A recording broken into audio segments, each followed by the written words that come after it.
ওই কুত্তা, কল ধরিস না কেন? সরি রে, ঘুমেছিলাম। এবার বল, এত সকাল সকাল কল দিলি কেন? আজকে একটু তাড়াতাড়ি ক্যাম্পাসে আসিস, তোদের একটা গুড নিউজ দিব। কি গুড নিউজ?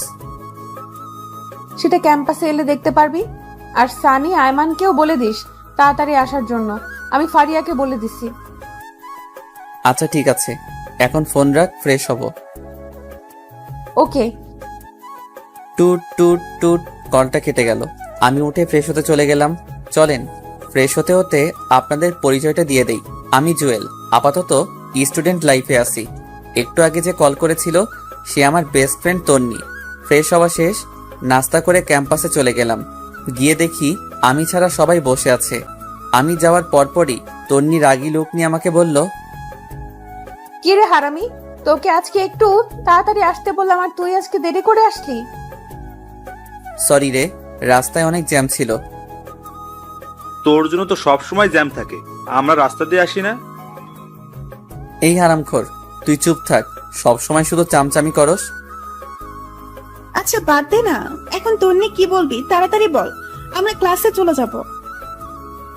আজকে কোনো ক্লাস হবে না, আজকে আমরা একটা পার্টি দিব। দেখ, এখন এগুলো করার সময় নেই, অন্যদিন করব।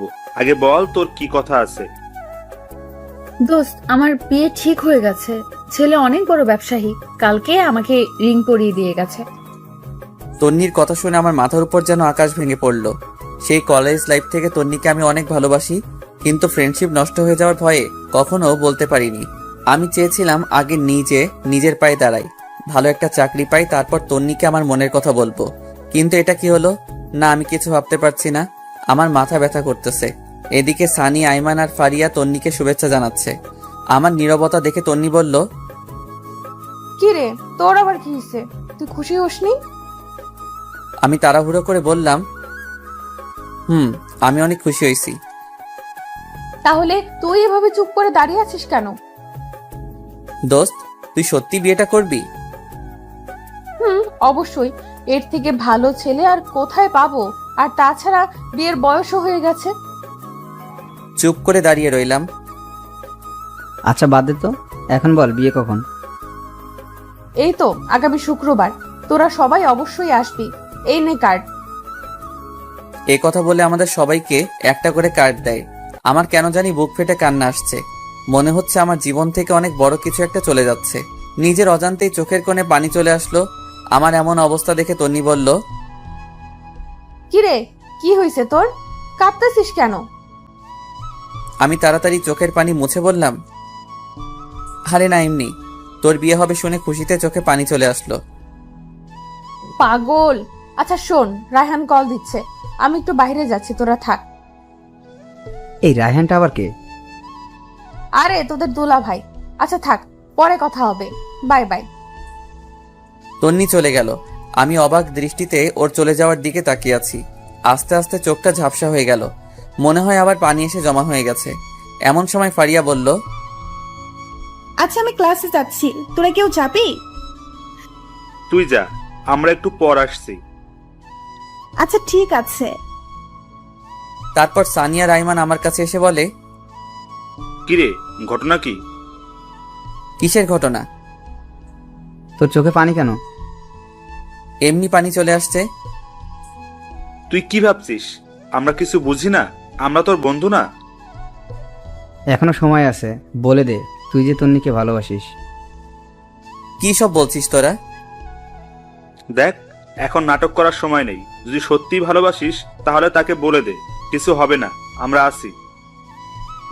আমি আর কিছু না বলে সোজা ক্যাম্পাস থেকে বাসায় চলে আসলাম। সোজা রুমে গিয়ে শুয়ে পড়লাম। তন্নির কথা ভাবছি আর চোখ দিয়ে পানি পড়ছে। ওর কথা ভাবতে ভাবতে কখন যে ঘুমিয়ে পড়েছি মনে নেই। ঘুম থেকে উঠে দেখি সন্ধ্যা হয়ে গেছে। সে 11টার সময় ঘুমাইছি আর এখন সন্ধ্যা হয়ে গেছে। তন্নির কথা মাথা থেকে কিছুতেই যাচ্ছে না। এর মধ্যে আম্মু আমার রুমে আসে এবং বলে, কিরে, এই অবস্থা হয়েছে কেন তোর? কি হয়েছে আমার? চোখ মুখ লাল হয়ে আছে, দেখে মনে হচ্ছে তুই কান্না করেছিস। আরে পাগল নাকি? আমি কেন কান্না করব? অসময় ঘুমাইছি তাই হয়তো চোখ লাল হয়ে আছে। পানি দিলে ঠিক হয়ে যাবে। আচ্ছা ঠিক আছে, ফ্রেশ হয়ে আয়, আমি চা নিয়ে আসতেছি। এরপর ফ্রেশ হয়ে চা খেয়ে ছাদে চলে গেলাম। এক কোণে গিয়ে বসলাম আর 4টার দিকে তাকিয়ে আছি। মনের মধ্যে শুধু তন্নির সাথে কাটানো সময়গুলো উকি দিচ্ছে। খুব ইচ্ছে করছে চিৎকার দিয়ে বললি, তন্নি আমি তোকে ভালোবাসি, কিন্তু পারছি না। মনের মধ্যে অজানা একটা ভয় চেপে রেখেছে। একটু পর দেখলাম তন্নি কল করেছে। কলটা ধরতে ইচ্ছে করছে না, কয়েকবার দেওয়ার পর রিসিভ করলাম। কিরে, তুই কল ধরছিস না কেন? একটু ব্যস্ত ছিলাম। কি বলবি বল। শোন দোস্ত, কালকে আমরা শপিং করতে যাব, তুইও আমাদের সাথে যাবি। সরি, আমি পারবো না। তুই সানি বা আইমানকে নিয়ে যা। তাছাড়া ফারিয়া তো তোর সাথে আছেই। না, ওরা কেউ যাবে না, প্লিজ তুই চল। দেখ, আমার একটু কাজ আছে, আমি যেতে পারবো না। আমি এত কিছু বুঝি না, তুই যাবি। এরপর সে কলটা কেটে দিল। এমনিতেই ওর জন্য অনেক কষ্ট হচ্ছে, এর মধ্যে যদি শপিং এ যাই তাহলে আমার মাথা আরো খারাপ হয়ে যাবে। না, কিছুই মাথায় ঢুকছে না। যা হওয়ার তা পরে হবে। আমি কালকেই তন্নিকে আমার মনের কথা বলে দিব। পরের দিন ঘুম ভাঙলো তন্নির কলে। মোবাইলটা হাতে নিয়ে দেখি 22টা কল দিছে। তাড়াতাড়ি উঠে ফ্রেশ হয়ে তন্নিকে একটা টেক্সট পাঠালাম যে আমি আসছি। সারাদিন তন্নির সাথে শপিং করলাম, কথাগুলো বলতে চেয়েও পারলাম না, কেমন জানি অস্বস্তি লাগছে।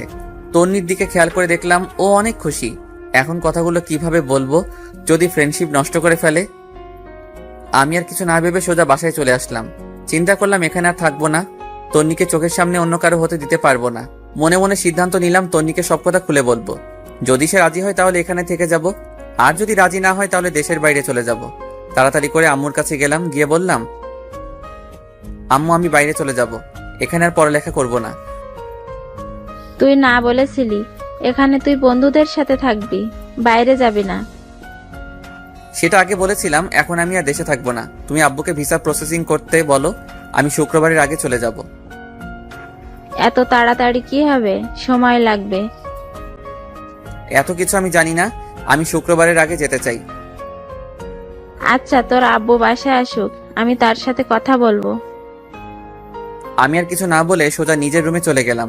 বসে বসে ভাবতে লাগলাম তন্নিকে আমাকে মেনে নিবে নাকি আমাদের বন্ধুত্বটাই নষ্ট করে দিবে। যেটা হবে হোক, আমি বলবই। এইভাবে 2 দিন চলে গেল। তন্নির বিয়ের তারিখটাও চলে আসলো।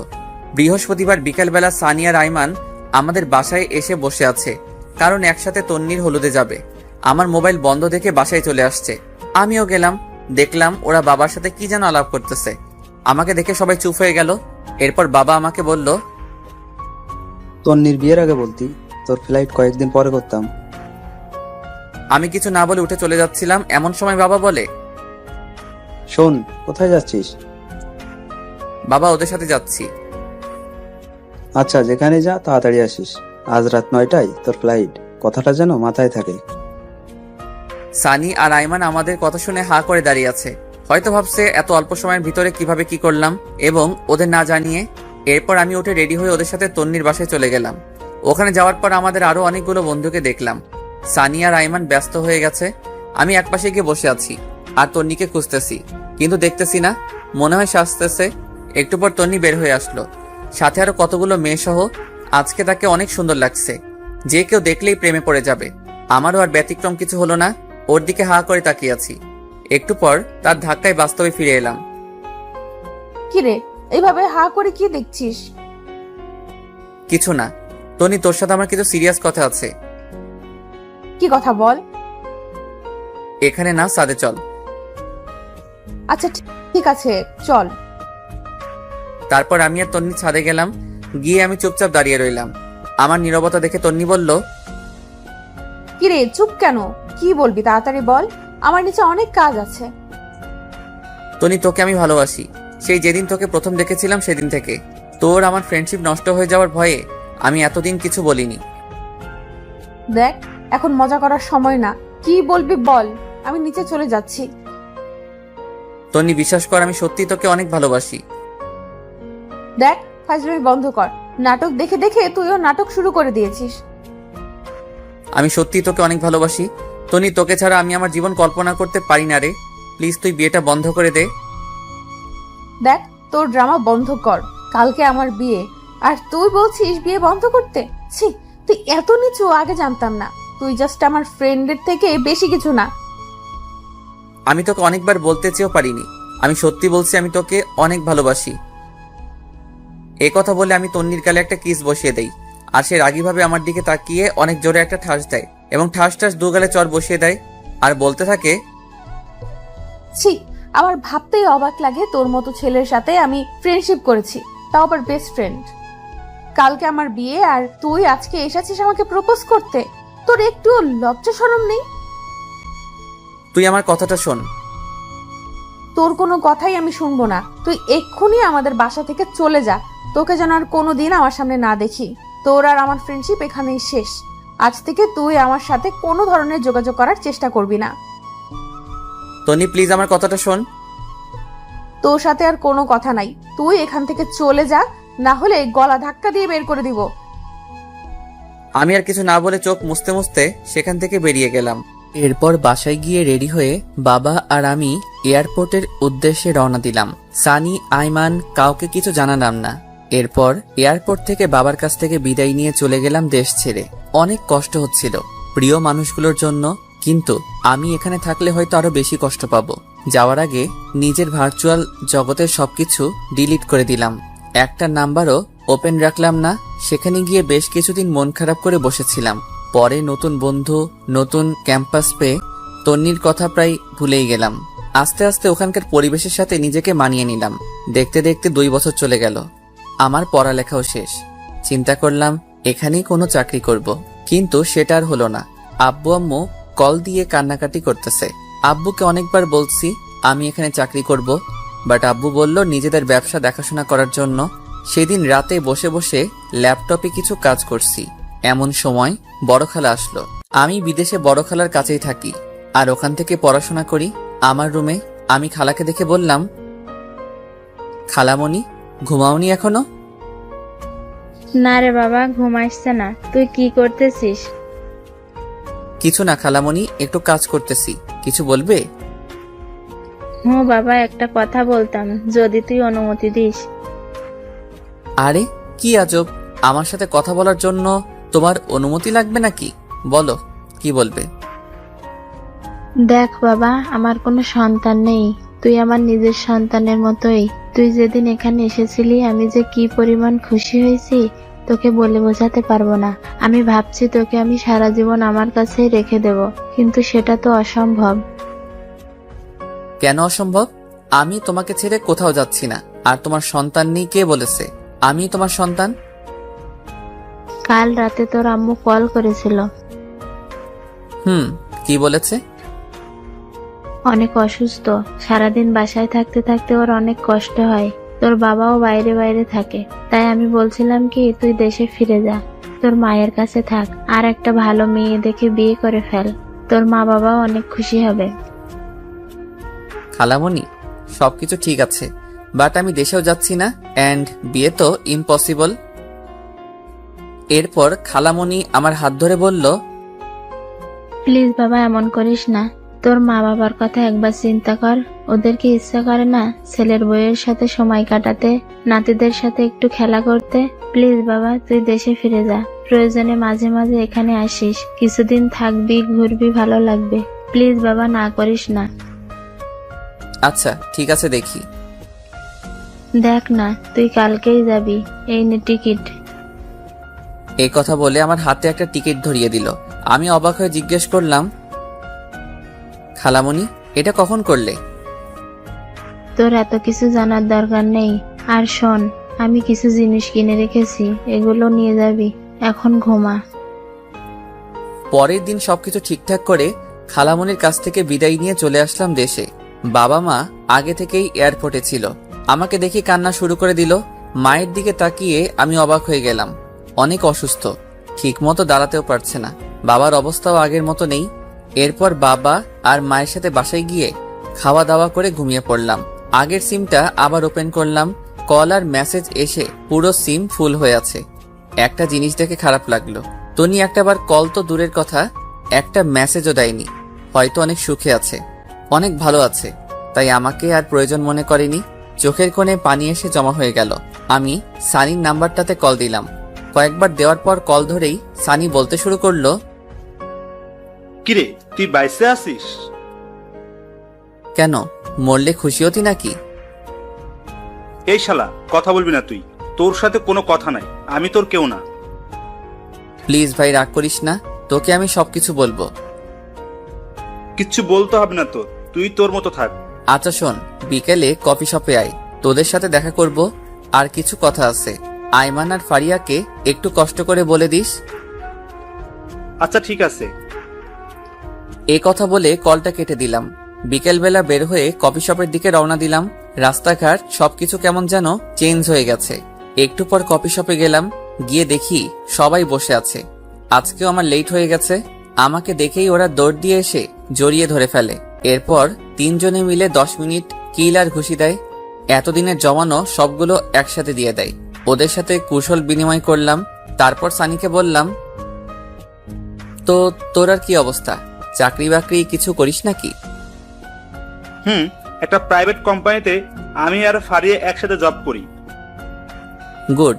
আইমান তুই কি করিস? কি আর করবো, বাবার সাথেই আছি ব্যবসা নিয়ে।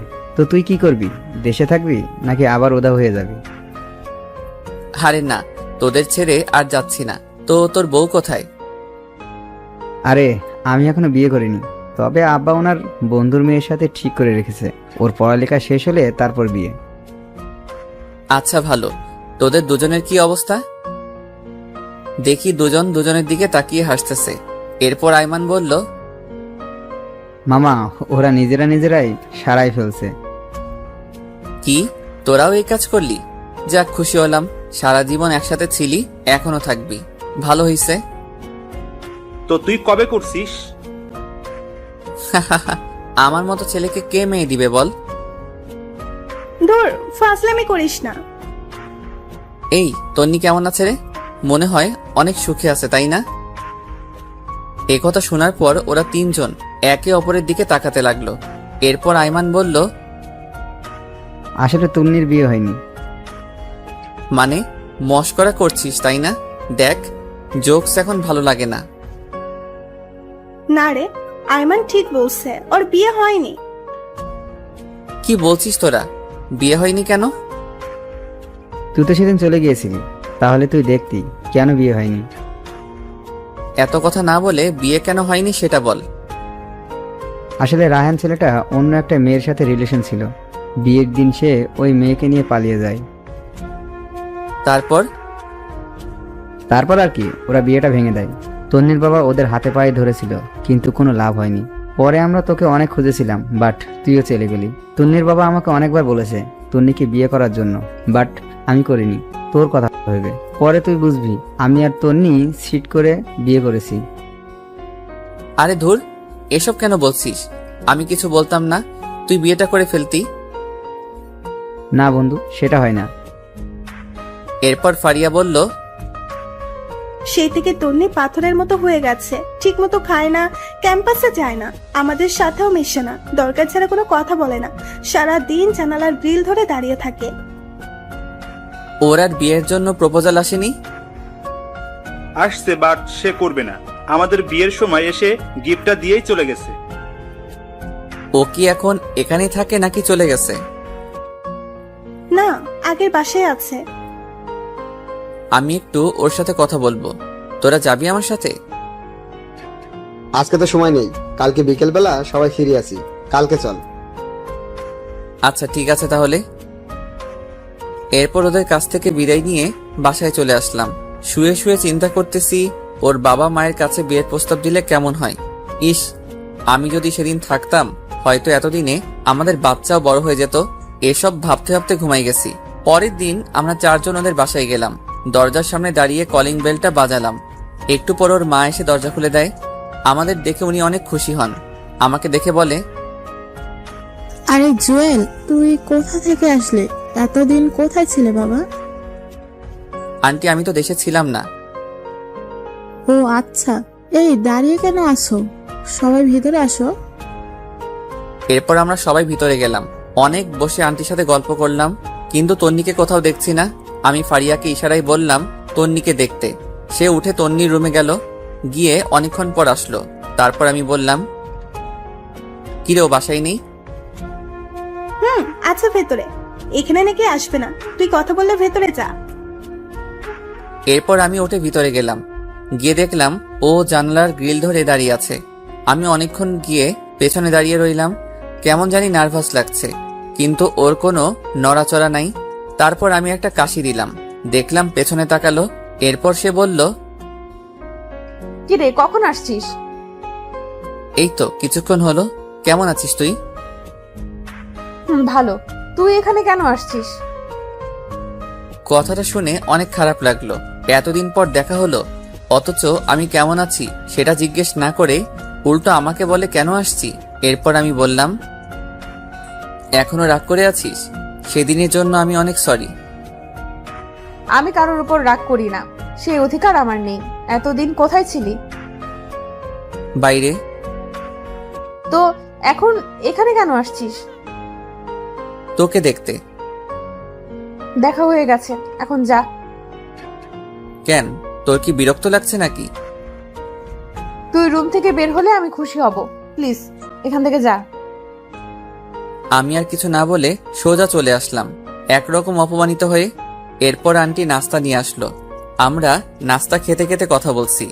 এরপর আমি আন্টিকে বললাম, আন্টি একটা কথা বলতাম, যদি কিছু মনে না করেন। বাবা বলো। আন্টি, আমি তন্নিকে বিয়ে করতে চাই। আমার কথা শুনে আইমান, সানি আর ফারিয়া অবাক হয়ে আমার দিকে তাকিয়ে রইল।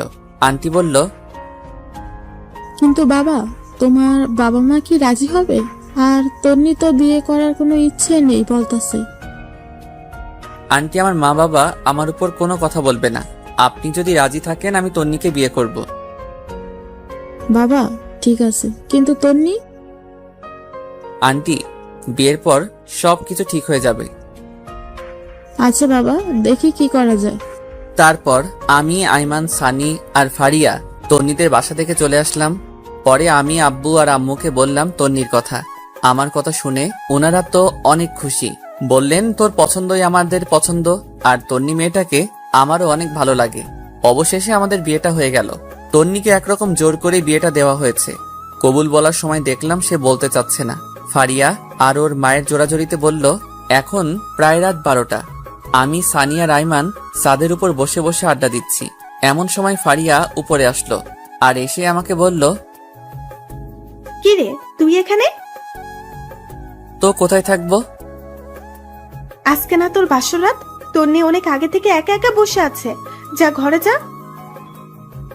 বন্ধু যা, আর বসে থাকা ঠিক হবে না। এরপর আমি উঠে আস্তে আস্তে রুমের দিকে হাঁটা দিলাম। এমন সময় সানি বলল, মামা, মনে করে বেলটা মারিস, আর কোনো দরকার হলে আমাকে কল দিস। আই ফাজিল, তোর মুখে কি কিছুই আটকায় না? সবাই কি তোর মতো নাকি? আমি আর কিছু না বলে একটা মুচকি হাসি দিয়ে ছাদ থেকে চলে আসলাম। বাসর ঘরের সামনে দাঁড়িয়ে আছি। কেমন জানি ভয় লাগতেছে, আবার লজ্জাও। অনেকক্ষণ দাঁড়িয়ে থেকে আস্তে করে দরজাটা খুলে ভিতরে প্রবেশ করলাম। দরজাটা লাগিয়ে দিলাম। দেখলাম তন্নি মাথা নিচু করে বসে আছে। আমি গিয়ে খাটের উপর বসলাম। এমন সময় তন্নি আমাকে বলল, তোর সাথে আমার কিছু কথা আছে। কি কথা বল। আর শোন, আজকে থেকে আমি তোর স্বামী, সো আর তুই করে বলবি না, তুমি করে বলবি, এন্ড আমিও বলবো। দেখ, তোকে আমি কখনোই স্বামী হিসেবে মানতে পারবো না। তুই জাস্ট আমার ফ্রেন্ড। তাহলে বিয়েতে মত দিলি কেন? তোর কি ধারণা আমি নিজে থেকে মত দিছি? জীবনেও না। মা আমাকে ওনার মরার কসম দিয়েছে, সেজন্য আমি বিয়েটা করেছি। তোর মায়ের কসমের জন্য তুই আমার জীবন নষ্ট করবি নাকি? তো তুই এখন কি চাস? তুই জীবনেও আমার কাছে স্বামীর অধিকার দেখাতে পারবি না। তুই তোর মতো আর আমি আমার মতো। ওকে, আমি তোর উপর কোনো অধিকার খাটাবো না। অন্তত আমার মা বাবার সামনে একটু নাটক করিস, না হলে ওনারা অনেক কষ্ট পাবে। চেষ্টা করব। আমি আর কিছু না বলে খাটে ঘুমাতে যাব। এমন সময় তন্নি আবারও চিৎকার দিয়ে ওঠে আর আমাকে বলে, কি করছিস তুই? কি করলাম? ঘুমাতে যাচ্ছি। ঘুমাবি ভালো কথা, কিন্তু খাটে কেন? তাহলে কোথায় ঘুমাবো? যেখানে খুশি সেখানে ঘুমা, দরকার হলে সোফায় ঘুমা, বাট খাটে ঘুমাতে পারবি না। এটা আবার কেমন কথা? খাট থাকতে সোফায় কেন ঘুমাবো? কারণ তোর সাথে এক খাটে ঘুমানোর কোনো ইচ্ছাই আমার নেই, তো তুই খাটে ঘুমাবি না। আমি আর কিছু না বলে একটা বালিশ নিয়ে লাইট অফ করে সোফায় ঘুমিয়ে পড়লাম। তন্নিও খাটের উপর শুয়ে পড়ল। আমার কিছুতেই ঘুম আসছে না। পরে আমি উঠে বেলকনিতে চলে গেলাম। মনে মনে ভাবতে লাগলাম, আমার মতো অবাগা হয়তো পৃথিবীতে আর দ্বিতীয়টা নেই। এই বাসর ঘর নিয়ে কত কিছু চিন্তা করে রাখছি, বাট কিছুই হলো না। মনে মনে ভাবলাম, তন্নির সাথে ফ্রেন্ডশিপটা না হলেই ভালো হতো। সুন্দর একটা জীবন পেতাম। নিয়তি বারবার ওর কাছেই আমাকে নিয়ে আসে। এসব ভাবতে ভাবতে কখন যে চোখের কোণে পানি এসে জমা হয়েছে। এমন সময় খেয়াল করলাম রুম থেকে কান্নার আওয়াজ আসছে। আমি তাড়াতাড়ি রুমে ঢুকে লাইটটা অন করলাম। দেখলাম তন্নি ফুপিয়ে ফুপিয়ে কাঁদছে। লাইট অন করাতেই কান্না বন্ধ করে দিল। তারপর আমি বললাম, কিরে, তুই এখনো ঘুমাসনি? আর কান্না করতেছিস কেন? না এমনি। তুই কোথায় ছিলি? বারান্দায় ছিলাম। ঘুমিয়ে পড়, বেশি রাত জাগলে আবার শরীর খারাপ করবে। তুইও ঘুমিয়ে পড়। আমি আর কিছু না বলে লাইটটা অফ করে দিলাম। খেয়াল করে দেখলাম ওর মোবাইলে রায়হান ছেলেটার ছবি। এবার বুঝতে পারছি তন্নি কেন কান্না করছে। হয়তো ছেলেটাকে অনেক ভালোবেসে ফেলেছে। মনে মনে বললাম, বালিকা, তুমি আমাকে চেনো না, আমি কোন জলের মাছ। তোমাকে আমার প্রতি দুর্বল করে তারপর প্রত্যেকটা কথার প্রতিশোধ নিব। কোথাকার একটা ছেলের জন্য তুমি আমার ভালোবাসাকে 2 টাকার দামও দিচ্ছ না। এসব ভাবতে ভাবতে কখন যে ঘুমিয়ে গেছি মনে নেই। সকালবেলা একটা মিষ্টি কণ্ঠে ঘুম ভাঙলো। তাকিয়ে দেখি এটা তন্নি। এইমাত্র গোসল করে আসছে। ওর চেহারাটা অনেক মায়াবী লাগছে।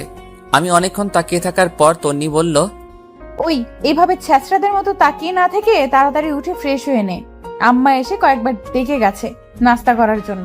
আমি কিছুই না বলে ওয়াশরুমে চলে গেলাম। ফ্রেশ হতে হতে ভাবলাম, তন্নি মনে হয় জীবনেও আমাকে মেনে নিবে না।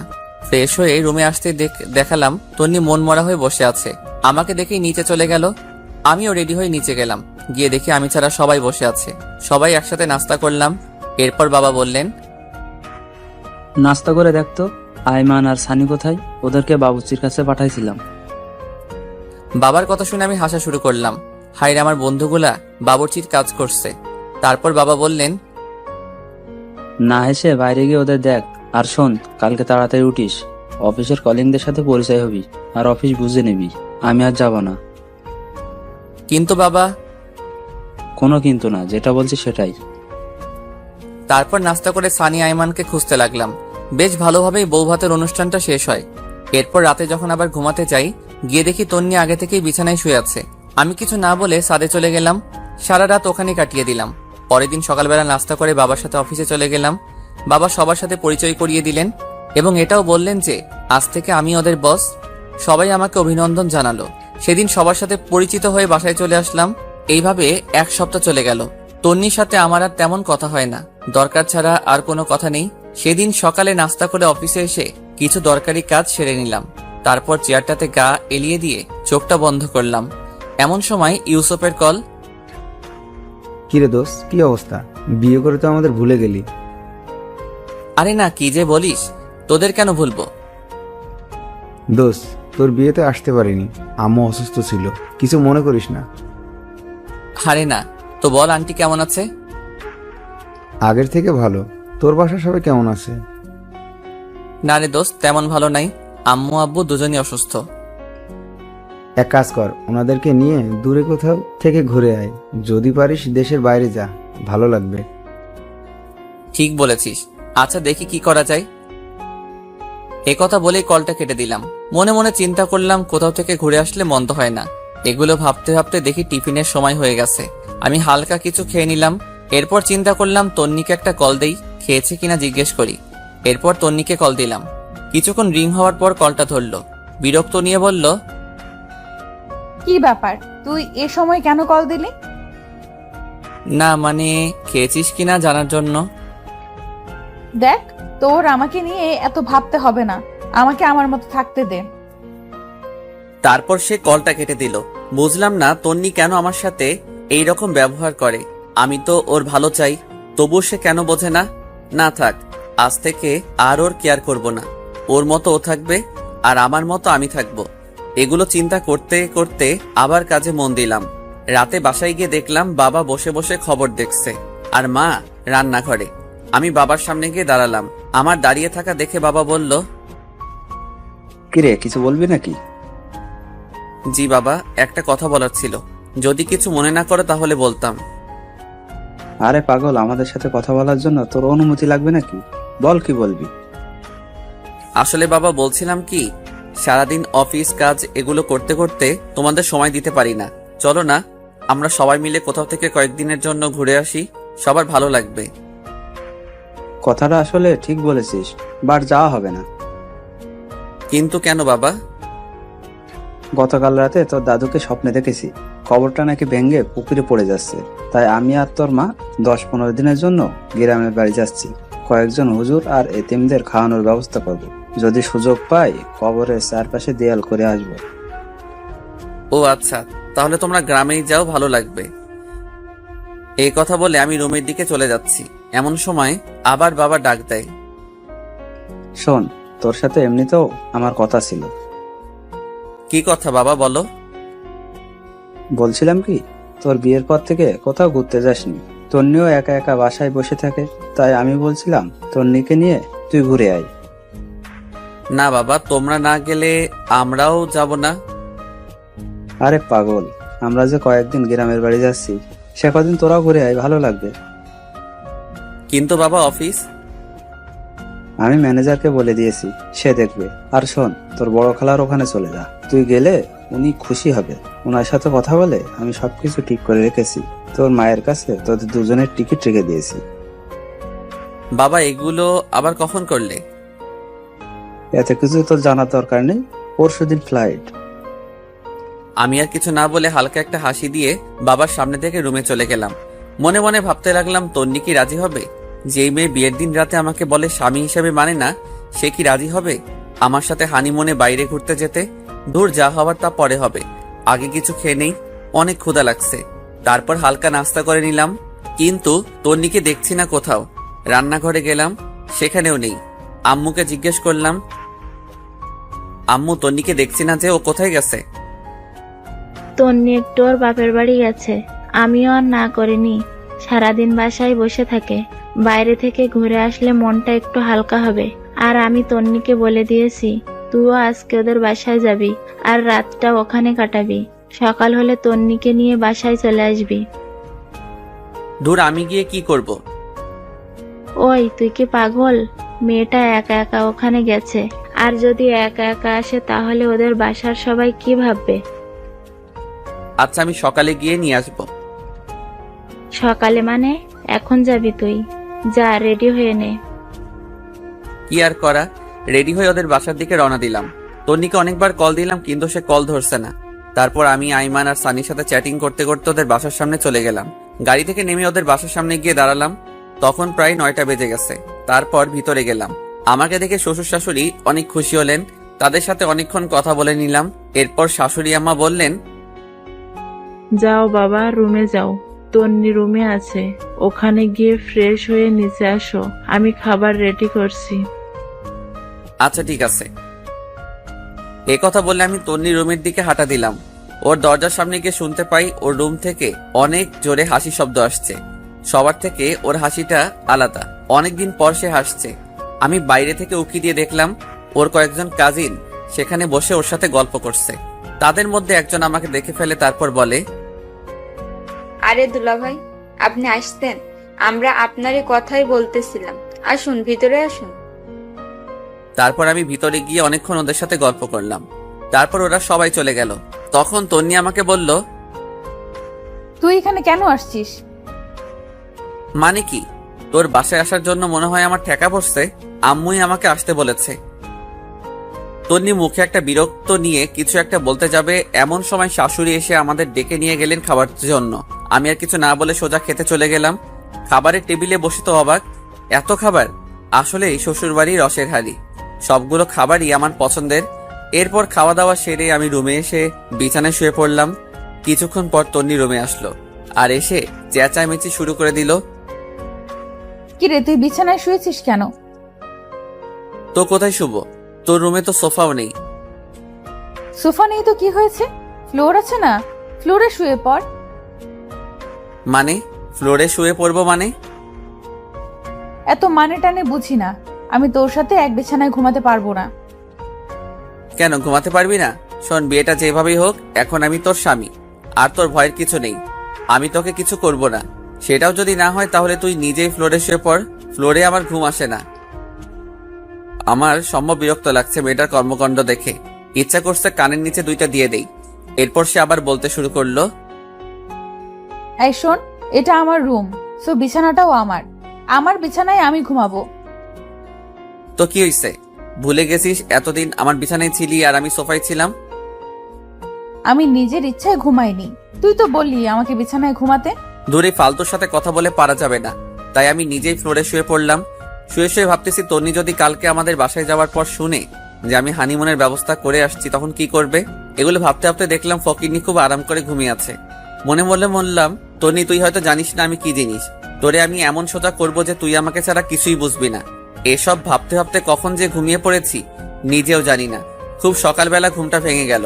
ঘুম থেকে উঠতে যাব এমন সময় দেখি পুরো পিঠটা ব্যথা করতেছে। করারও কথা, সারা রাত ফ্লোরে ছিলাম, তাই একটু বেশি ব্যথা করছে। হাতের দিকে তাকিয়ে তন্নি খুব আরামে ঘুমিয়ে আছে। ঘুমন্ত অবস্থায় ওকে একদম বাচ্চাদের মতো লাগছে, মুখটা অনেক মায়াবী লাগছে। আমি অনেকক্ষণ তাকিয়ে রইলাম। একটু পর দেখলাম ওর কতগুলো চুল উড়ে এসে মুখটা ঘুরে রাখছে। ইচ্ছে করছে চুলগুলোকে আলতো করে আবার পেছনে সরিয়ে দেই। বিয়ের পর থেকে এখনো পর্যন্ত তন্নিকে টাচও করিনি। এখন খুব ইচ্ছা করছে ওর মায়াবী মুখটা একটু হাত বুলিয়ে দিতে, কিন্তু যদি জেগে যায় তাহলে আমার 12টা বাজাবে। কিন্তু নিজের ইচ্ছাটাকে আর কন্ট্রোল করতে পারলাম না। ওর মুখের চুলগুলো আস্তে আস্তে সরাতে লাগলাম। হঠাৎ করেই তন্নির ঘুম ভেঙে যায় আর আমাকে ওর এত কাছে দেখে চিৎকার দিয়ে ওঠে এবং সাথে সাথে আমার মুখে ঠাস ঠাস 2টা চড় বসিয়ে দেয়। তারপর রেগে চোখ মুখ লাল করে আমাকে বলতে লাগলো, ছি, তুই এত নোংরা! আমি তো তোকে ভালো মানুষ ভাবছিলাম, কিন্তু তুই যে এত নিম্নমানের আমি তো জানতাম না। তোর সাথে কথা বলতেই আমার রাগ হচ্ছে। তুই ভুল ভাবতেছিস, আমার কথা শোন। তোর কোনো কথাই আমি শুনবো না। এমন সময় তন্নির আম্মু এসে আমাদের ডাক দেয় এবং বলে তাড়াতাড়ি নিচে যেতে, নাস্তা রেডি। তারপর আমি আর কিছু না বলে ওয়াশরুমে চলে যাই। ফ্রেশ হয়ে এসে ওর রুমে বসে আছি। সেও কোথায় যেন গেছেন। বসে বসে ভাবছি, মানুষ করো সহজে অবিশ্বাস করতে পারে। আমি যদি জোর করে কিছু করার চেষ্টা করতাম তাহলে তো বিয়ের প্রথম রাতেই করতে পারতাম, বাট ওগুলো তো আমার মনে নেই। একটু পর তন্নি এসে আমাকে নিয়ে নাস্তা করতে গেল। আমিও কোনো কথা না বলে চুপচাপ নাস্তা করে রুমে চলে আসলাম। এসে রেডি হচ্ছি, কারণ তন্নিকে বাসায় দিয়ে এসে আমি আবার অফিসে চলে যাব। তন্নিও রেডি হয়ে আসলো।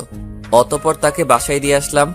অফিসে গিয়ে দেখি অনেক কাজ জমে আছে, এক নাগারে করতে লাগলাম। ঘড়ির দিকে তাকিয়ে দেখি 2টা বাজে। না, এখন আর কাজ করা যাবে না। আমি উঠে নামাজ পড়লাম, তারপরে ক্যান্টিনে গেলাম নাস্তা খাওয়ার জন্য। এমন সময় তন্নির কল আসলো। বলো কি হয়েছে? কিন্তু কলটা দিয়েছে বাবা। তারপর ওই বলল, তন্নি না, আমি তোর বাবা বলছি। বাবা এই সময় কল দিয়েছো, কিছু বলবে? তুই এখন কোথায়? ক্যান্টিনে এসেছি নাস্তা করার জন্য। নাস্তা করার দরকার নেই, তুই বাসায় আয়, একসাথে খাবো। কিন্তু বাবা। কোনো কিন্তু না, তোর সাথে কথা আছে। আচ্ছা ঠিক আছে, আসতেছি। এরপর আমি বাসায় চলে গেলাম। গিয়ে দেখি সবাই খাবার টেবিলে বসে আছে, মনে হচ্ছে আমার জন্য বসে আছে। আমি গিয়ে মায়ের পাশে বসলাম। খাওয়া দাওয়া শুরু হলো। এক সময় বাবা বলল, তোকে যে বলেছিলাম আমরা গ্রামের বাড়ি যাব, মনে আছে তোর? তোর দাদা দাদুর কবর পাকা করব।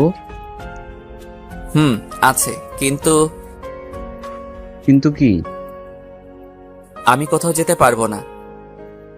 আরে তুই আমাদের সাথে যাবি কেন? তোরা তো ঘুরতে যাচ্ছিস।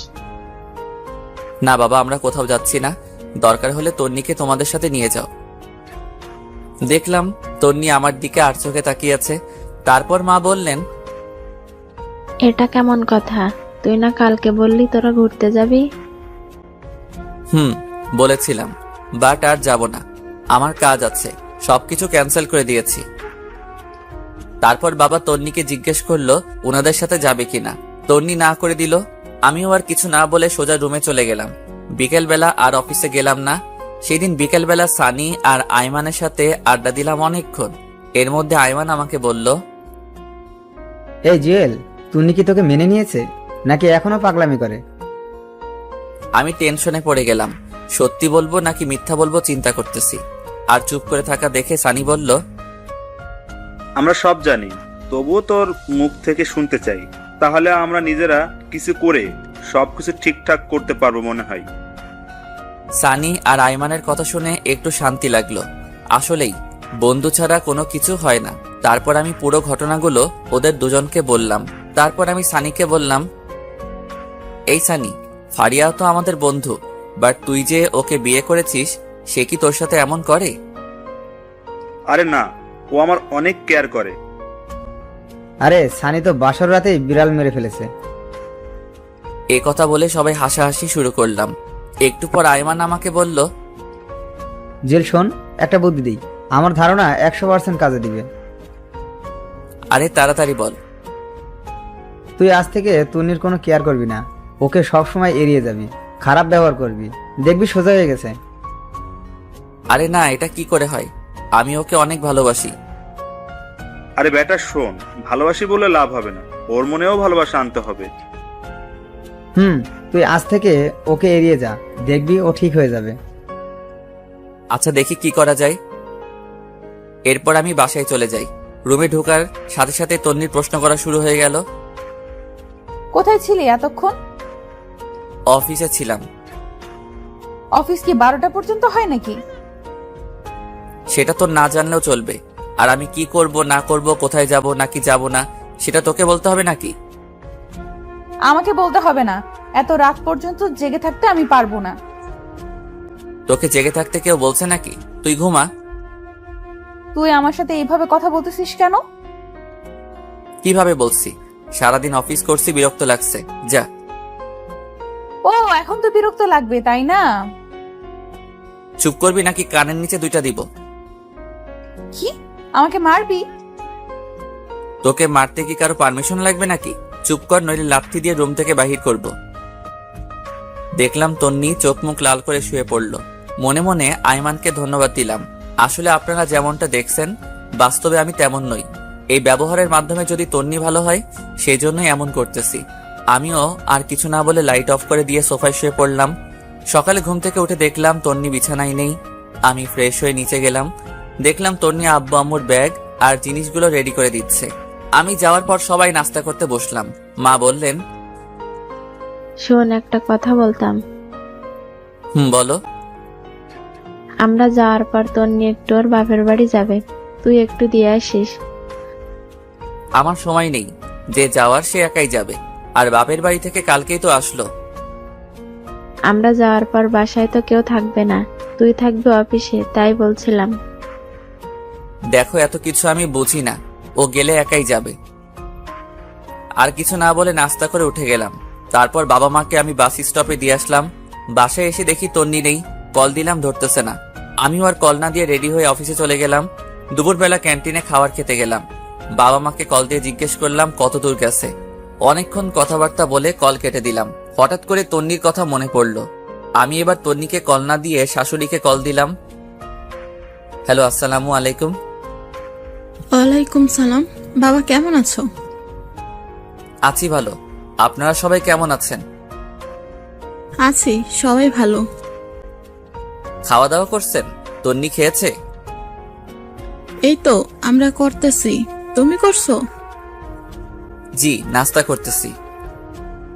অফিস শেষে আমাদের এখানে চলে আসিও, তোমার আব্বু আম্মুর সাথে আমার কথা হয়েছে।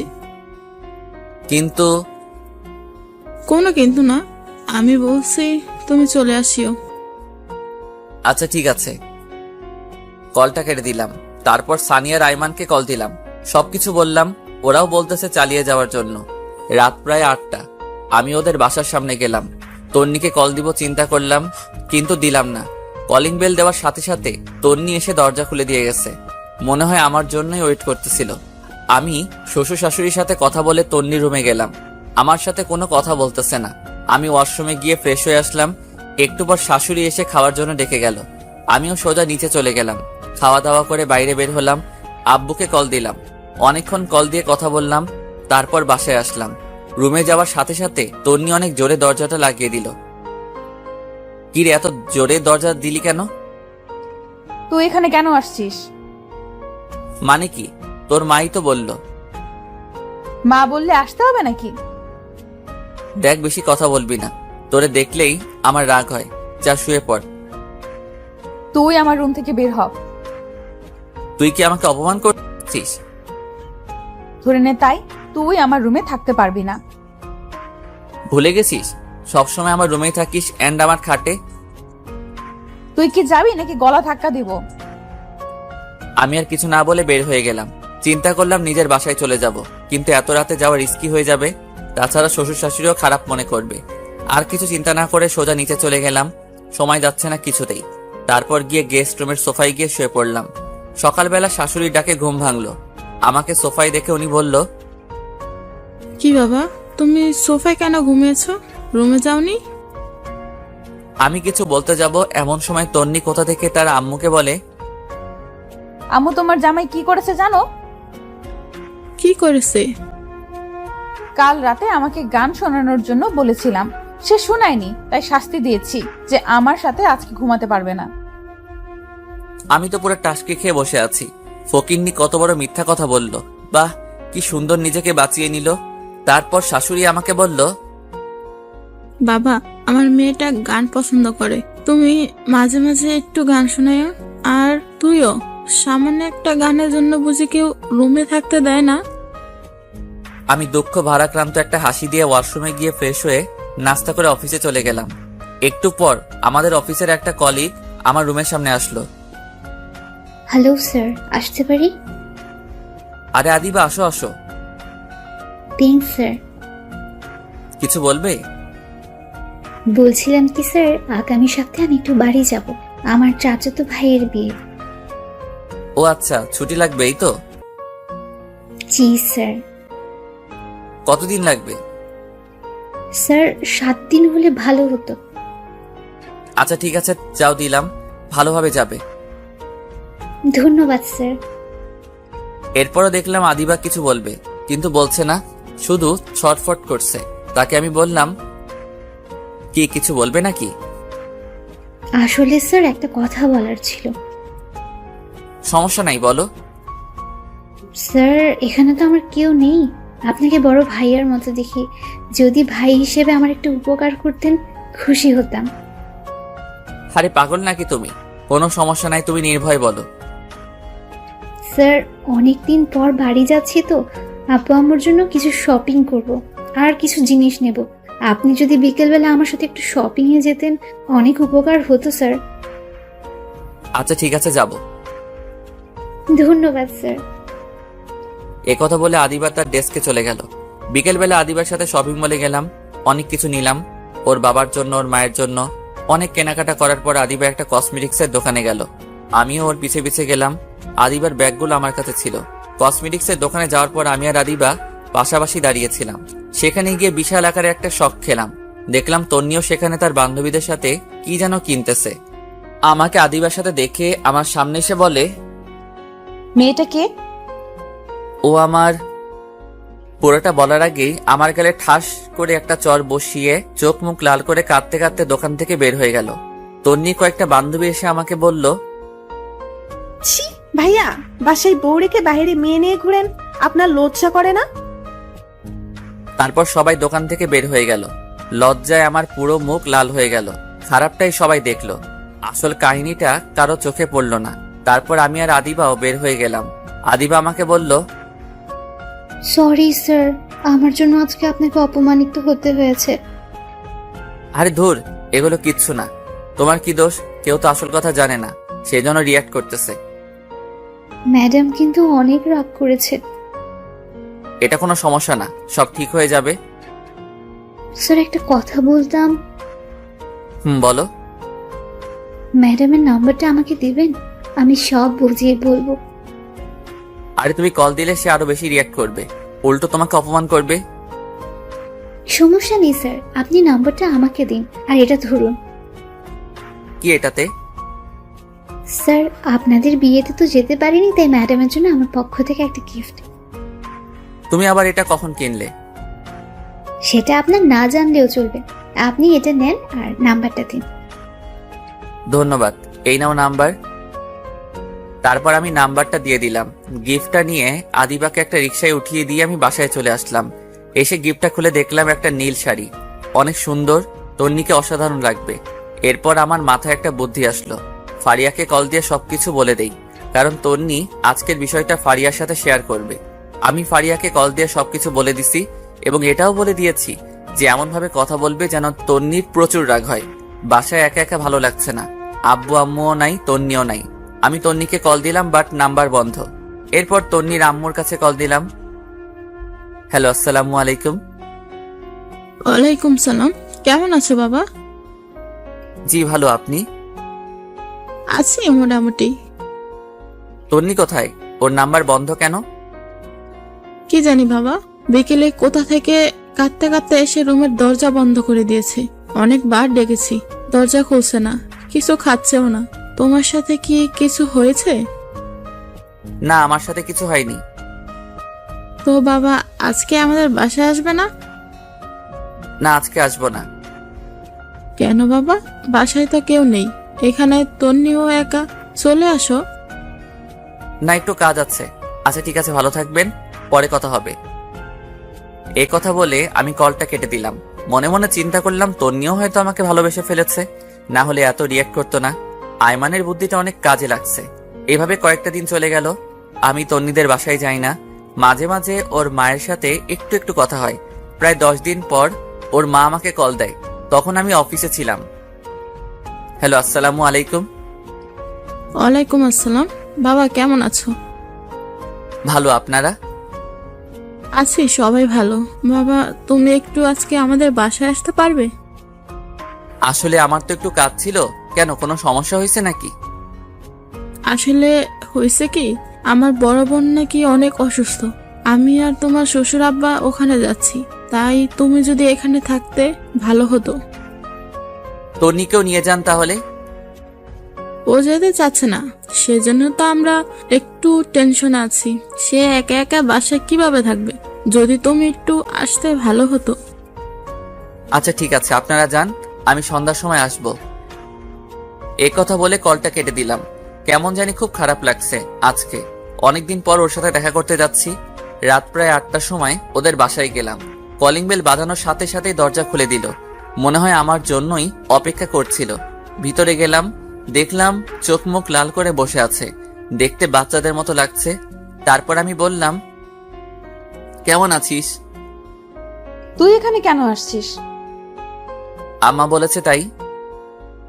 লজ্জা করে না অন্য মেয়েদের সাথে ঘুরে এখন এখানে আসতে? সেটা আমার ব্যাপার, আমি তো তোর কেউ না। আমাকে নিয়ে তোর এত মাথা ব্যথা কেন? তোর মতো ফালতুকে বিয়ে করাই আমার ভুল হয়েছে। আগে জানলে জীবনও কবুল বলতাম না। আমার মাথা গরম করবি না। কি করবি তুই? রাগে আমার পুরো শরীরের লোম দাঁড়িয়ে গেছে। আমি কোনো কথা না বলে ব্যাগটা রেখে ওয়াশরুমে চলে গেলাম। ফ্রেশ হয়ে এসে দেখি তন্নি নেই, মনে হয় ঘুমিয়ে গেছে। আমি আর ওর রুমে গেলাম না, সামনে গেস্ট রুমের সোফায় শুয়ে রইলাম, কিন্তু ঘুম আসছে না। একটু পর আস্তে আস্তে উঠে তন্নির রুমের দিকে গেলাম, দেখলাম ও ঘুমিয়ে আছে। অনেকক্ষণ আমি বাইরে থেকে দাঁড়িয়ে দাঁড়িয়ে ওকে দেখলাম। হঠাৎ করে খেয়াল করলাম ওর পুরো শরীর কাঁপতেছে। আমি তাড়াতাড়ি রুমে গেলাম, কপালে হাত দিয়ে দেখি জ্বরে পুরো শরীর পুড়ে যাচ্ছে। আমি তো টেনশনে পড়ে গেলাম, কি করব বুঝতে পারতেছি না। পরে কিচেন রুম থেকে একটা বাটি নিয়ে এসে ওর মাথায় জল পড়তে দিলাম অনেকক্ষণ, কিন্তু কিছুতেই কমছে না। পরে একটা বালতিতে পানি নিয়ে এসে ওর মাথায় দিলাম। প্রায় 2 ঘন্টার মতো পানি দেওয়ার পর জ্বর কিছুটা কমলো। পরে দেখলাম পানি দিতে দিতে ওর শরীরও ভিজিয়ে দিলাম। এখন কাপড়টা চেঞ্জ করতে হবে, বাট কিভাবে করব বুঝতে পারতেছি না। সে যদি দেখে আমি ওর কাপড় চেঞ্জ করছি, তাহলে আমার অবস্থা শেষ। সকালবেলা আমি নাস্তা নিয়ে ওর রুমে গেলাম, দেখলাম সে মাত্র ঘুম থেকে উঠছে। আমার হাতে নাস্তা দেখে চমকে উঠলো। তারপর নিজের দিকে তাকিয়ে দেখে যে ওর গায়ে যে জামাটা ছিল সেটা আর নেই। তারপর আমার রাগে চোখ মুখ লাল করে উঠে এসে আমার কলার ধরে বলল, ওই কুত্তা আমার কাপড়ের এই অবস্থা করেছে কে? আসলে কালকে রাতে। পুরোটা বলার আগে ঠাস ঠাস 2টা চর বসিয়ে দেয়। তারপর বলে, তুই এত খারাপ আমি ভাবতেও পারিনি। আমাকে ঘুমের মধ্যে পেয়ে তুই, ছি, আমার ভাবতেই ঘৃণা লাগে। তোকে আমি আস্তে আস্তে বিশ্বাস করতে লাগলাম, কিন্তু তুই এত খারাপ আমি জীবনেও ভাবিনি। যা, বেরিয়ে যা এখান থেকে। প্লিজ আমার কথাটা শোনো। তুই যাবি নাকি আবার চর খাবি? আমি আর কিছু না বলে নাস্তার প্লেটটা রেখে চলে আসতে যাব, এমন সময় দেখি দরজার সামনে নীলা দাঁড়িয়ে আছে। মনে হয় আমাকে চর মারার দৃশ্যটা দেখে ফেলেছে। লজ্জায় পুরো লাল হয়ে গেলাম। কিছু না বলে সোজা রুমের বাইরে চলে আসলাম। এরপর নীলা ভিতরে গেল, যাওয়ার পর বলল, তুই ওনাকে চর মেরেছিস কেন? ভালো করেছি, ও আমার কাপড় চেঞ্জ করেছে কেন? সে করেনি, আমি করছি।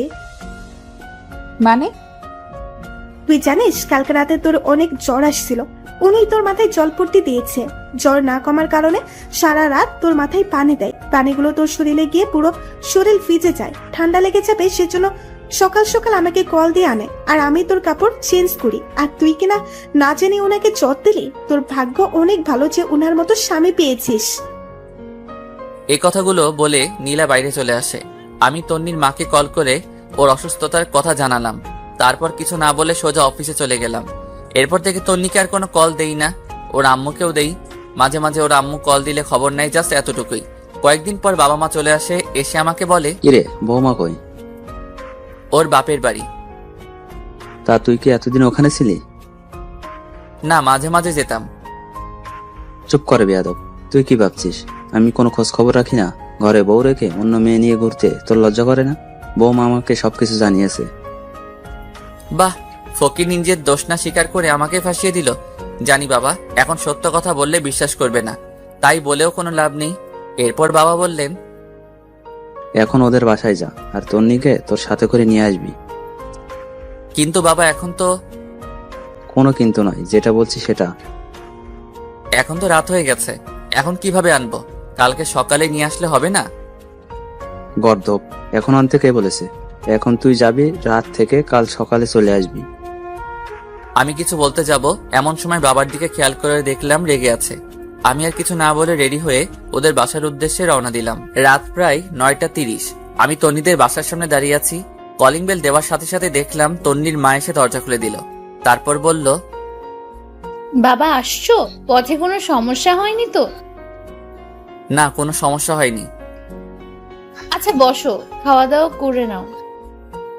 তন্নিও বসে আছে, বাট আমি কিছু বলছি না দেখে সেও বলছে না। খাওয়া দাওয়া শেষ করে রুমে গেলাম, গিয়ে একটা চেয়ারের উপর বসে আছি। একটু পর তন্নি এসে দরজা লাগিয়ে দিল। আমাকে বলল, সরি। সরি কেন? সেদিন রাতের ঘটনার জন্য। আমি ভাবছি তুই আমার সাথে। থাক, বলতে হবে না, আমার কপালে ওগুলোই ছিল।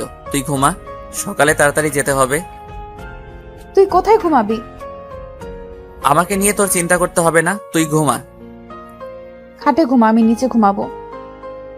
কেন, তোর চর খাওয়ার জন্য নাকি তোর কাছে অপমানিত হওয়ার জন্য? সে আর কিছু না বলে ঘুমিয়ে পড়লো। আমি একটা বালিশ নিয়ে নিচে শুয়ে পড়লাম। সকালবেলা ঘুম থেকে ছাদে গেলাম।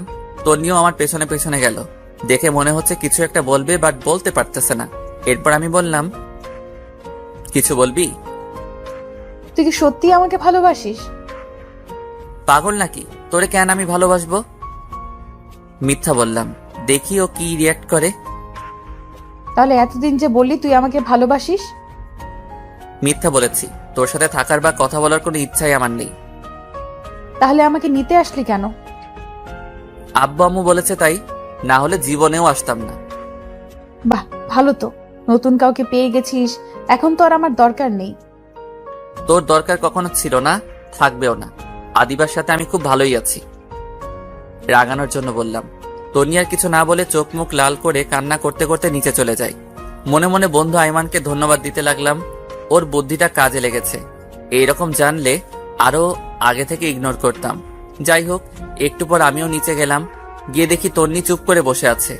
আমি বললাম, রেডি হয়ে নে, বাসায় যেতে হবে। আমি যাব না, তুই যা। তোর ন্যাকামি দেখার টাইম নাই আমার। আদিবা বসে আছে, তাড়াতাড়ি রেডি হয়ে নে। বললাম তো আমি যাব না। ওকে, একটু পর নিজেই যাবি? তুই এখান থেকে যা, তোকে যেন না দেখি। চলে তো যাবই, এখানে তো থাকতে আসিনি। তুই আর এক সেকেন্ডও এখানে থাকতে পারবি না, এখনই বের হয়ে যা। আমিও আর কিছু না বলে নাস্তা না করে ওর বাবা মা কাউকে না জানিয়ে সোজা অফিসে চলে গেলাম। বাসায় গেলে বাবা চিল্লাচিল্লি করবে। কাজ করতেছে এমন সময় আদিবা আসলো। আসতে পারি স্যার? আরে আদিবা, আসো, বসো। ধন্যবাদ স্যার। আপনার কি মন খারাপ? আরে না, এমনি ভালো লাগছে না। আমি জানি স্যার, ম্যাম আপনাকে কিছু বলেছে হয়তো। আসলে স্যার, সেদিন যদি জানতাম ম্যামও মার্কেটে যাবে তাহলে আপনাকে যেতে বলতাম না। আরে দূর, এটা কোনো ব্যাপার না।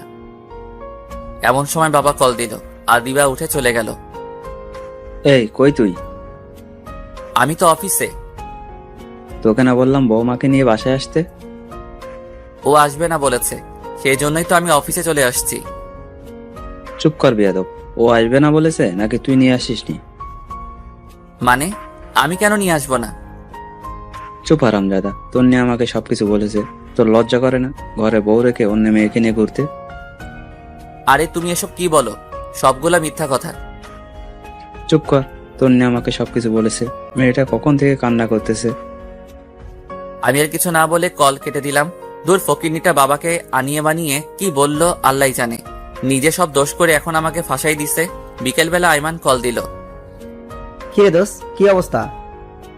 মামা কি বুদ্ধি দিলি, তন্নি তো ফেসে গেছে। আরে কি বলিস?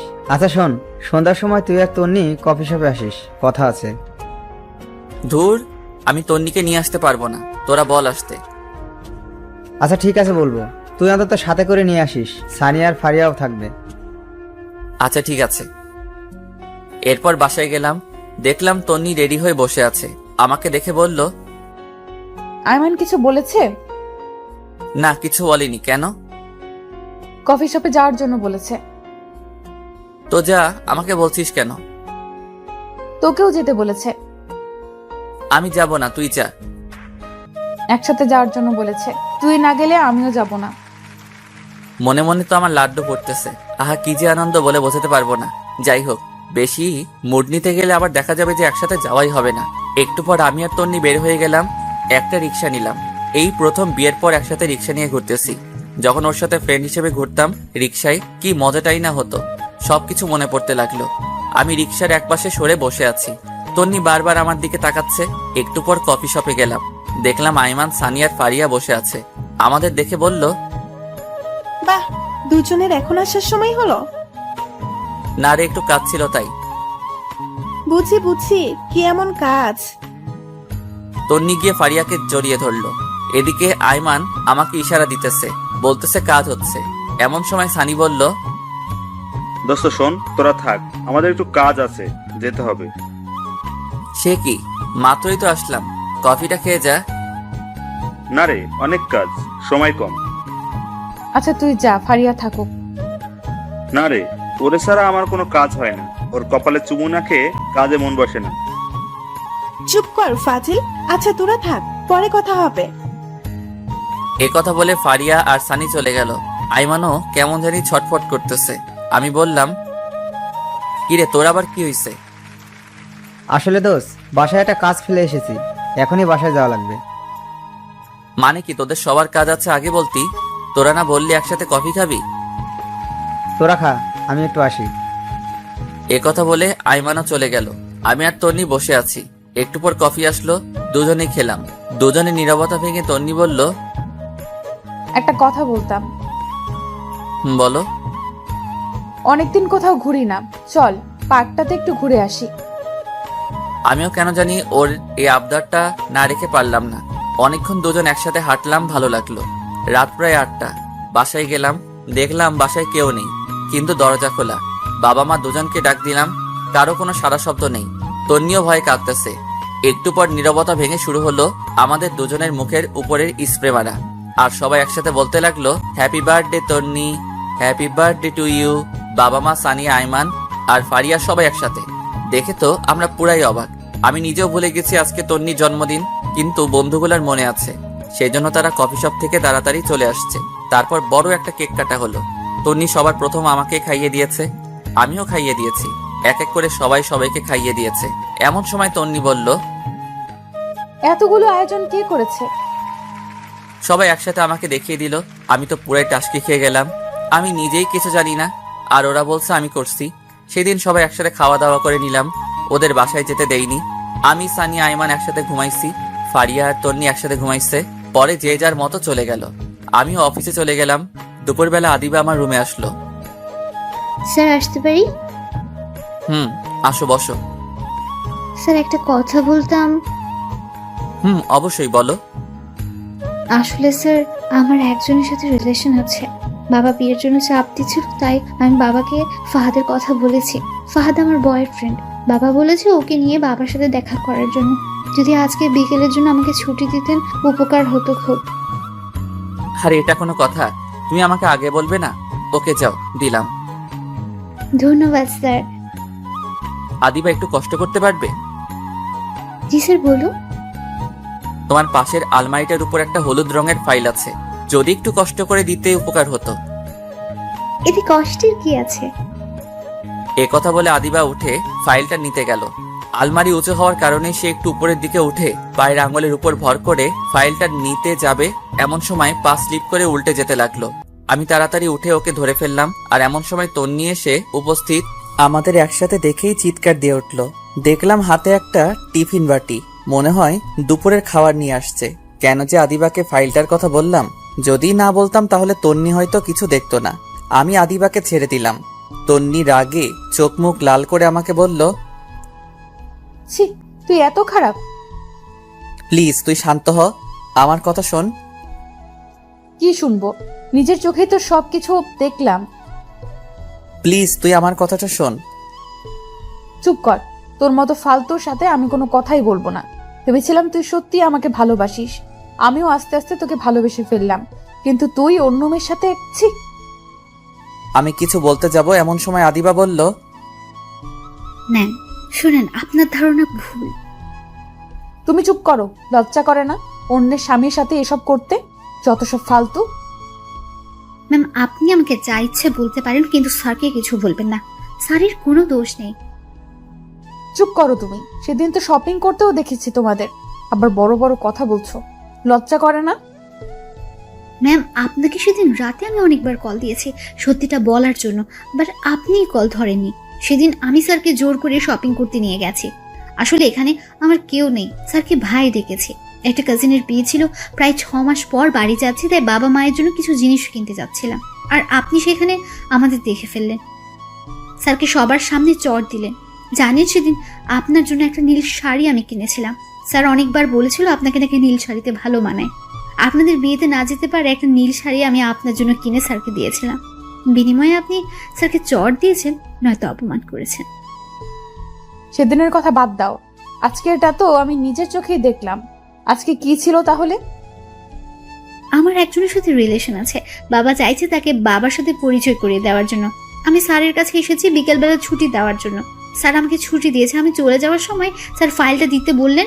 আমি ফাইলটা নিতে গিয়ে পড়ে যাচ্ছিলাম, এমন সময় স্যার আমাকে ধরে ফেললেন। শুনেন, একটা কথা বলি, আপনার কপাল অনেক ভালো যে আপনি ওনার মতো একজনকে নিজের জীবন সঙ্গী হিসেবে পেয়েছেন। আপনার মতো মেয়ের কোনো যোগ্যতা নেই ওনার সাথে থাকার।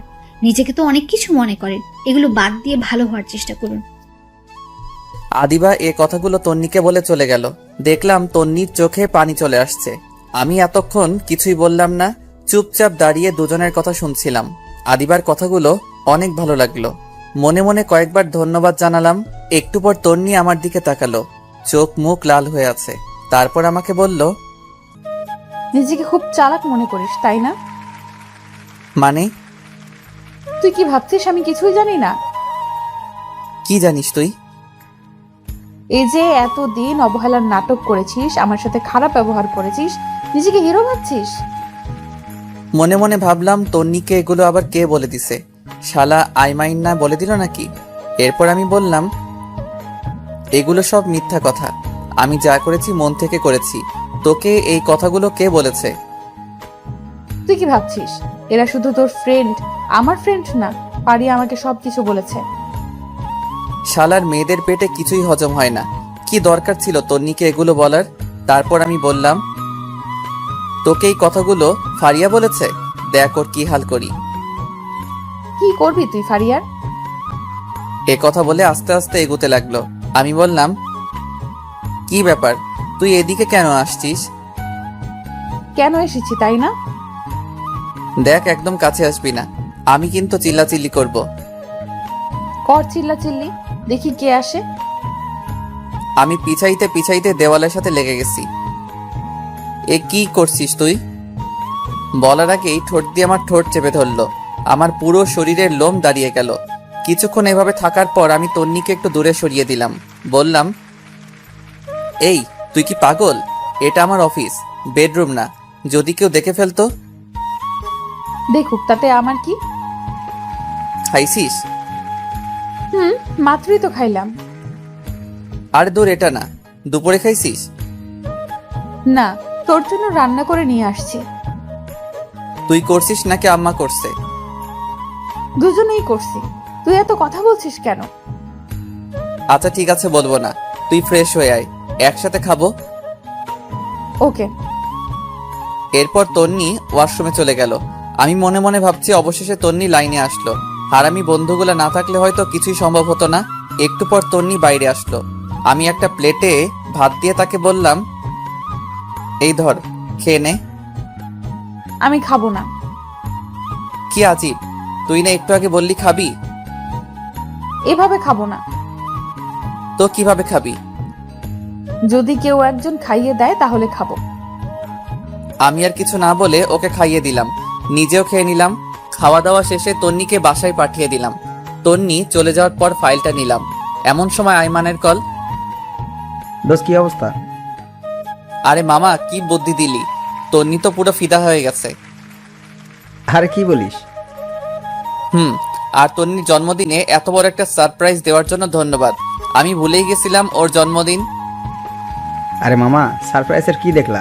আরো বড় সারপ্রাইজ এখনো রয়ে গেছে। আরে কি বলিস? কি সারপ্রাইজ, তাড়াতাড়ি বল। না এখন না, বিকালে কফি শপে আয়, বাকিরাও আসবে, সবাইকে একসাথে বলবো। আচ্ছা ঠিক আছে। শোন, আসার সময় তন্নিকে নিয়ে আসিস। আমি সানি আর ফারিয়াকে বলে দিছি। আচ্ছা ঠিক আছে। এই কথা বলে কল কেটে দিলাম। অফিস শেষ করে বিকালবেলা তন্নিকে বললাম রেডি হতে। সে রেডি হতে চলে গেল। আমিও ফ্রেশ হয়ে একটা কালো শার্ট পরে বাসার বাইরে দাঁড়িয়ে আছি তন্নির জন্য। একটু পর তন্নিও আসলো, বা সেও কালো শাড়ি পরে আসলো। আমি দেখে আরো একবার ক্রাশ খেলাম। হা করে তাকিয়ে আছি। একটু পর তন্নির ঝাঁকানিতে বাস্তবে ফিরে এলাম। আমাকে বলল, এইভাবে হা করে তাকিয়ে আছিস কেন? মশা ঢুকবে। আরে না, আমি একটা কথা চিন্তা করতেছিলাম। কচু করছিলি? যা এখন রিক্সা নিয়ে আয়। তারপর আমি একটা রিক্সা নিলাম। আমি একটু দূরে সরে বসতে চাইলাম, কিন্তু আমার বাম হাতটা চেপে ধরে বসে আছে। একটু পর কফি শপে পৌঁছে গেলাম। দেখলাম সবাই বসে আছে। আমাদের দেখে সবাই দাঁড়ালো। ফারিয়া বলল, কি রে, আজ এত ম্যাসিং, ঘটনা কি? কিসের ঘটনা? বুঝি, সব বুঝি। আচ্ছা বুঝলে ভালো। এই হারামির দল, চুপ কর, সবাই আগে বস। এরপর আমরা সবাই বসলাম। আয়মান সবার জন্য কফির অর্ডার দিল। বন্ধু, এবার বল, কি এমন সারপ্রাইজ যেটা মোবাইলে বলা যায় না, এখানে বলতে হবে? দোস্ত, আমার তো বিয়ে। সত্যি? সত্যি। তারপর সবাই আয়মানকে কংগ্রাচুলেশনস জানালাম। আমি বললাম, তো বিয়ে কবে? পরশুদিন। হারামের বাচ্চা, আগে বলিসনি কেন? দোস্ত, আমি নিজেও জানতাম না, আজকে সকালে আব্বা বলেছে। আচ্ছা শোন, কালকে তোরা সবাই থাকবি, অনেক কিছু কেনাকাটা করতে হবে। আমি পারবো না, তোরা সবাই আসিস। না পারলে তুই বিয়েতেও আসিস না। ওরে ভাই, কাঁদিস কেন? আচ্ছা ঠিক আছে, আসবো। আমার কথা শুনে সবাই হাসাহাসি করতে লাগলো। তারপর অনেকক্ষণ আড্ডা দিয়ে কথাবার্তা বলে বাসায় চলে আসলাম। আমি ফ্রেশ হয়ে বাবার সাথে কথা বলতেছি। তন্নি তখন ফ্রেশ হচ্ছিল। অনেকক্ষণ কথাবার্তা বলে রুমে গেলাম। দেখি তন্নি সোফায় বসে আছে। আমি যাওয়ার সাথে সাথে বলে, একটা কথা বলতাম। তো বল, অনুমতির কি আছে? আজকে খাটে ঘুমা, আমার কোনো সমস্যা হবে না। কেন, চর খাওয়ার জন্য নাকি? দেখ, এগুলোর জন্য সরি। তুই খাটে ঘুমা, আমার সমস্যা হবে না। দরকার নেই, তুই ঘুমা। এই কথা বলে আমি সোফায় ঘুমিয়ে পড়লাম। তন্নি মন খারাপ করে বিছানায় ঘুমিয়ে পড়ল। পরের দিন তন্নির ডাকে ঘুম ভাঙলো। উঠে ফ্রেশ হয়ে নাস্তা করলাম। রুমে যাওয়ার পর আয়মান কল দিল। হ্যালো দোস্ত, কই তোরা? তাড়াতাড়ি আয়, আমরা সবাই ওয়েট করতেছি। দোস্ত, আমি না আসলে হয় না? তন্নিকে পাঠিয়ে দিব? ওকে, তুই আমার বিয়েতেও আসিস না। আচ্ছা রাগ করিস না, আসছি। এরপর তন্নিকে বললাম রেডি হতে। দুজনে রেডি হয়ে মার্কেটের উদ্দেশ্যে রওনা দিলাম। একটু পর মার্কেটে চলে আসলাম। কি রে হারামি, এত দেরি কেন? আরে বলিস না, তন্নি আটা ময়দা মাখতে দেরি করে ফেলেছে। তন্নি রেগে লাল হয়ে বলল, কি? আমি আটা ময়দা মাখি? এই হারামি, তুইও তো ঘুম থেকে উঠতে দেরি করিস, এখন আমার দোষ দিতেছিস, তাই না? এই, তোদের ঝগড়া বন্ধ কর, দেরি হয়ে যাচ্ছে। ওকে চল কেনাকাটা শুরু করি। শুরুতে একটা স্বর্ণের দোকানে গেলাম।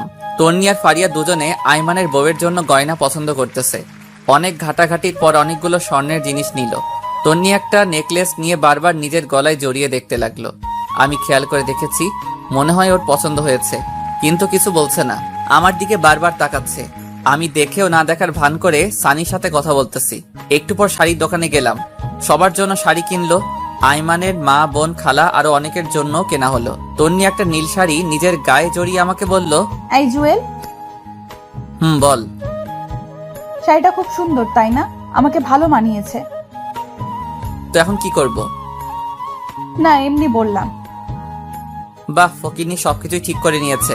দাম দেওয়ার জন্যই আমাকে এই কথাগুলো বলেছে। আর তন্নিকে শাড়িটাই আসলে অনেক সুন্দর মানিয়েছে। আমি দোকানদারকে বললাম শাড়িটা আলাদা একটা প্যাকেট করে দিতে। তন্নির মুখে এক রাজ্যের হাসি দেখলাম। কিছু না বলে তাড়াতাড়ি ব্যাগটা নিয়ে বসে আছে। আরো অনেক কিছু কেনাকাটা করার পর সবাই বাসার উদ্দেশ্যে রওনা দিলাম।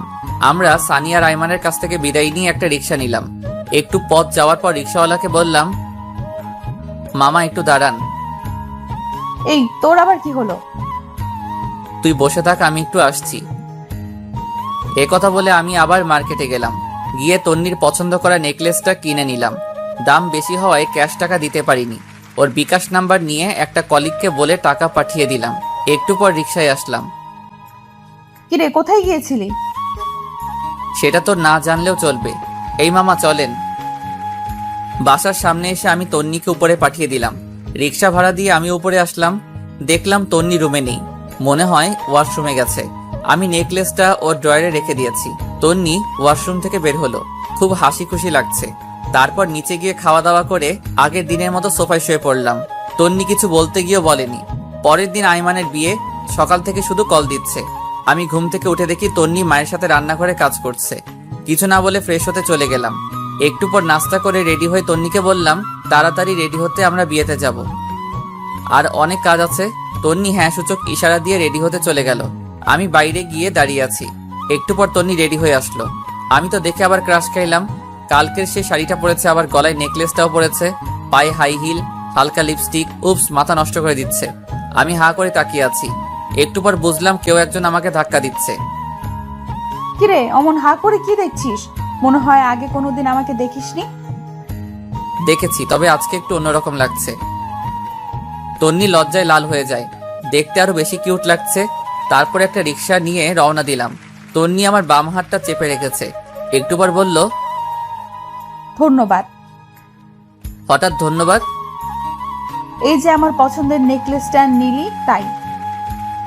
এখানে ধন্যবাদ দেওয়ার কিছু নাই। তুই কি কালকে দোকানে আমাকে খেয়াল করেছিস? একটু একটু। কথা বলতে বলতে আমরা আবার মার্কেটে যাই। বিয়ের জন্য একটা গিফট নিলাম। এরপর আইমানদের বাসায় চলে গেলাম। সারাদিন খাওয়া দাওয়া আর মেহমান নিয়ে বিজি ছিলাম সবাই। সন্ধ্যার পর আইমান এসে আমাকে বলল, দোষ, একটা কাজ করতে হবে। কি কাজ? দোষ, তুই আর তন্নি আমার বাসার ঘরটা সাজিয়ে দে। কিন্তু? কোনো কিন্তু নয়, প্লিজ দোষ, না করিস না। সানিকে বাবার সাথে বাজারে পাঠাইছি, আর ফারিয়া মিলির সাথে আছে। আচ্ছা ঠিক আছে। এখানে ফুল আর সব জিনিস আছে। বাবা থাকলে বাবাই তোকে বলতো, আর আমার তো একটু লজ্জা লাগছে, তাই কাউকে বলতেছি না। হইছে, আর লজ্জা পেতে হবে না, যা আমি দেখতেছি। এরপর তন্নিকে খুঁজতে লাগলাম। দেখলাম নতুন বউয়ের সাথে সেলফি তুলছে। সারাদিনে কয়েক হাজার সেলফি তুলেছে, তাও মন ভরেনি। আমি ইশারা দিয়ে ডেকে নিলাম। তারপর এসে বলে, বল, কেন ডেকেছিস? আরে বাসর ঘর সাজাতে হবে, এখানে নাকি কেউ পারে না। আরে কি বলিস, এখনো সাজাইনি। সাজালে কি তোকে ডাকতাম? আচ্ছা ঠিক আছে, চল। এরপর তন্নি আর আমি বাসর ঘর সাজাতে লাগলাম। সাজানো প্রায় শেষ। এই সময় তন্নি বলে, জানিস, বাসর ঘর নিয়ে আমার অনেক স্বপ্ন ছিল। তাই নাকি? জানিস আমি কি কি কল্পনা করেছি বাসর ঘর নিয়ে? কি কি? আমার জামাই আসবে, আমি লজ্জায় ঘোমটা দিয়ে রাখবো, সে ঘোমটাটা সরাবে, তারপর তার পা ছুঁয়ে সালাম করব, তারপর সে আমাকে গান শোনাবে, আমি তাকে শোনাবো, কিছুক্ষণ নাচবো, তারপর দুজনে ছাদে গিয়ে চাঁদ দেখবো, সে আমাকে দোলনায় দোলাবে, হঠাৎ করে বৃষ্টি শুরু হবে। তুই পাগল নাকি? চাঁদ উঠলে আবার বৃষ্টি হয় নাকি? তুই চুপ থাক। তারপর আমরা দুজনে অনেক সময় হাত ধরে ভিজবো, তারপর আবার রুমে চলে আসব। আমি তার বুকে মাথা রেখে ঘুমিয়ে পড়বো। আমি তন্নির কথাগুলো শুনে একটু অভিমানের ভঙ্গিতে দাঁড়িয়ে দাঁড়িয়ে আয়মানের বাসর ঘরে গোলাপ ফুল ছিটাচ্ছি। আমার এমন মুখ দেখে তন্নি বলে, কিরে, তোর আবার কি হলো? কই কিছু না। মুখটা এমন পেঁচার মতো করে রাখছিস কেন? সবার কপালে কি আর বাসর রাত থাকে? অবাগাতের কপালে তো কিছুই থাকে না। হয়েছে, আর ঢং করতে হবে না। এই নে, এটা ধর। কি এটাতে? শেরওয়ানি। আমরা এখন বাসায় যাব, আমরাও বাসর ঘর করব। কি? আমি একটা লাল বেনারসি পরবো, তুই 30 মিনিট পর রুমে যাবি। 30 মিনিট কি করবি? এত কথা তোর জানতে হবে না, যেটা বলেছিস সেটা। আচ্ছা ঠিক আছে, কিন্তু এত কিছু তুই কখন করলি? সারপ্রাইজ কি তুই একাই দিতে পারিস? আমি পারি না? আমি আর ফারিয়া মিলে করে এসেছি। এখন যা, একটা গাড়ি ঠিক কর, বাসায় যাব। ওকে। একটা সিএনজি নিয়ে আমি আর তন্নি তাড়াতাড়ি বাসায় গেলাম। আমি শেরওয়ানি পরে রেডি হয়ে আছি। কখন 30 মিনিট হবে ঘড়ির দিকে তাকিয়ে আছি। অবশেষে 30 মিনিট হলো। আমি বাসর ঘরে যাচ্ছি। কেমন যেন লজ্জা লাগছে। সবসময় থাকি, তবু আজকে কেমন যেন লাগছে। দূর, এত শরম দিয়ে লাভ নেই। আগে ভিতরে যাই। আস্তে করে দরজাটা খুলে ভিতরে গেলাম। তন্নি বড় একটা ঘোমটা দিয়ে বসে আছে। আমি গিয়ে ঘোমটা উঠালাম। তন্নি খাট থেকে নেমে আমার পা ছুঁয়ে সালাম করলো। আমি বললাম, বেঁচে থাকো মা, স্বামী সংসার নিয়ে অনেক সুখী হও মা। হাই হাই, এটা কি বললাম? মা কেন বললাম? তন্নি একটা গুতা দিয়ে বলে, এই কুত্তা, আমি তোর মা? এই না না, ভুল হয়ে গেছে, আর বলবো না। এই নে কান ধরলাম। ওকে, এখন একটা গান শোনা। এই আমি তো গান পারি না। কি বললি? আচ্ছা শোনাচ্ছি। ওকে। বন্ধু তুই লোকাল বাস রে, বন্ধু তুই লোকাল বাস, আদর করে ঘরে তোলস ঘর দইরা নামাস। এই হারামি, এটা কি গান? আরে মমতাজ খালামণির গান। রাখ তোর মমতাজ খালা, ভালো গান গা, নইলে ধাক্কা দিয়ে বাহির করে দিব। এরপর আমি শীতল বাতাসে দেখেছি তোমায়, এই গানটা শোনালাম। তন্নিও একটা রবীন্দ্রসঙ্গীত শোনালো। মেয়েটার গলা বেশ ভালো। এরপর বলল, আয় একটু নাচি। ধুর, আমি নাচ পাই না। হালকা নাচ, যেমন তেরি মেরি গানটাতে হালকা নাচি। আয়। আমি তো সানি লিওন আর উর্বাশীর গান ছাড়া নাচতে পারি না। মায়ের খাবি কিন্তু। এরপর উড়া ধরা কিছুক্ষণ নাচ দিলাম। আমি তো হাসতে হাসতে শেষ। তন্নি বলল, চল ছাদে যাব। ঠিক আছে চল। এইভাবে না, আমাকে কোলে নিয়ে চল। কি আর করা, ওকে কোলে নিয়ে ছাদে গেলাম।